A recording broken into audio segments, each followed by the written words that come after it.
Hey, what's up? We're in my father's outdoor kitchen here in O'Brien, and we are going to cook up this bass that he caught and some brim and bluegill.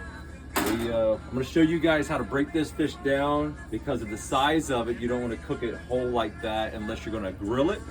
We're going to do some seasoning, cornmeal, and then we have the outdoor fire here. I'm going to talk to you about the grease and show you how to test the grease, make sure it's right, about the heating of the grease. Again, I'm just a novice, just an outdoorsman, just trying to feed myself and my family. So come in close here. What we're going to do is we're going to break this fish down and do a little fillet.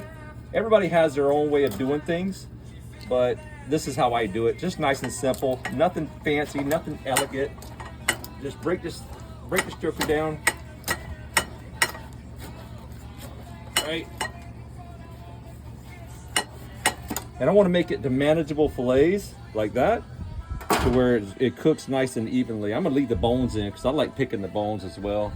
Drop that joker in there, and you see that I left a lot of meat on the spine, which is not a bad thing in this situation because I'm gonna go ahead and cook the whole spine. This right here is called, well, I don't really know what it's called, but it's a wing, and so I'm gonna cut that out as well.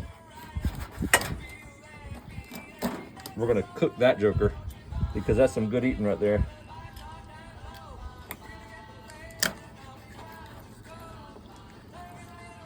A lot of people don't like fish on the bone. Heck, I even know some people don't like eating chicken on the bone. And I'm gonna call you out right now. If you don't eat chicken on the bone and you wear skinny jeans, then it's suitable.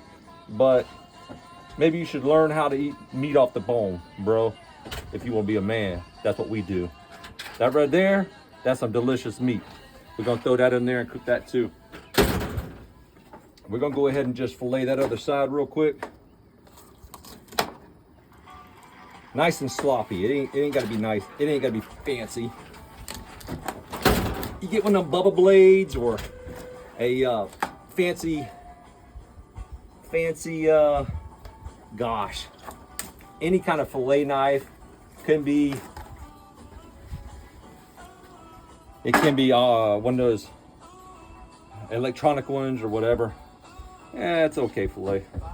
This ain't gonna cook even, so I'm gonna go ahead and cut that right there off because that's so thin.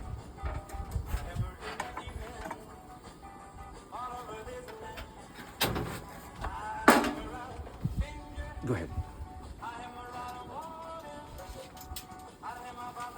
And then this fillet right here, well, not fillet, but this spine right here, I just want to take and cut a couple slices into it like this to help it cook evenly. My favorite part. Yep.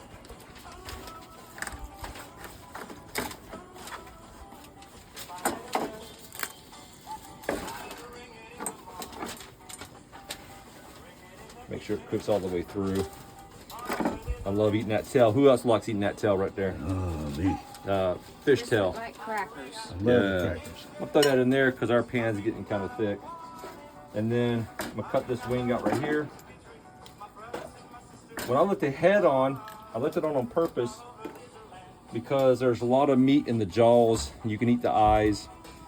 So there's a lot of meat that goes up into the head here and in the jaw meat right here as well. But like I said, the eyes are edible. You can eat those typically cooked or raw, either way.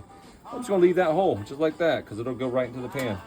All right, wash my hands off a little bit. I want to take some of this cornmeal. You can do flour. You can do any type of breading if you want. Matter of fact, you don't have to have breading. You just throw your fish right into the fryer and cook it up. So if you'll come over here to the grease, how I test the grease, I was taught as a kid, is just drop that in there, nice and it pops right away.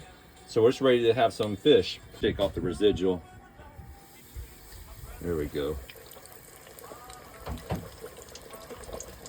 You don't want your grease too hot, otherwise it'll burn on the outside and be raw on the inside. And you don't want it too cool because it'll get soggy. So the grease has to be just right.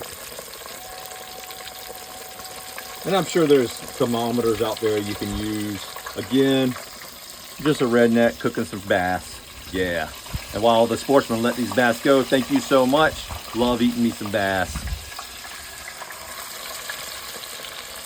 I also don't want to overcrowd the fish, so I'm gonna let them cook.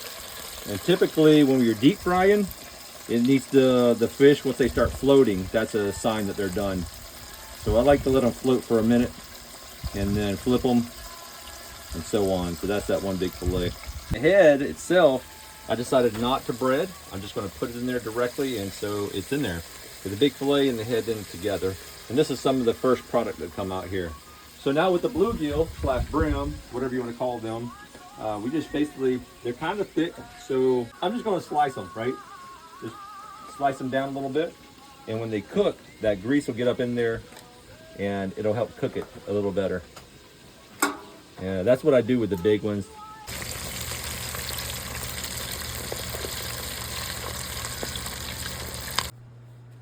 What you think? I tell you what, I'm getting ready to eat this big bass that Matthew jumped on and saved, and I'm going to just, I don't even know what I'm going to do with it yet. I just might take pictures of it and just look at it all day long.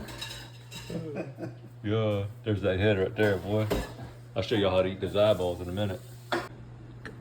All right, here it is. That big old fish head that I was telling you about. And basically, you get that meat in there, you get the eyeballs, you got meat all up in here. So let's tear it apart real quick and show you guys what I'm talking about. Oh yeah, I made it nice and crunchy. How about that? Look at that. Yeah. So that's the eyeball right there. Look at that goo that's behind it. That nice, awesome goo. Right over there. You just pop it in your mouth. Like that. And there's a little crunchy thing in the back. It's like a marble. I'm gonna eat that. And that's it. And then you got this cheek meat right here. Oh, that good cheek meat. Now, I didn't scale the head. I'm being lazy. So just eat around the scales. Be good to go. Nutrition and delicious. See ya.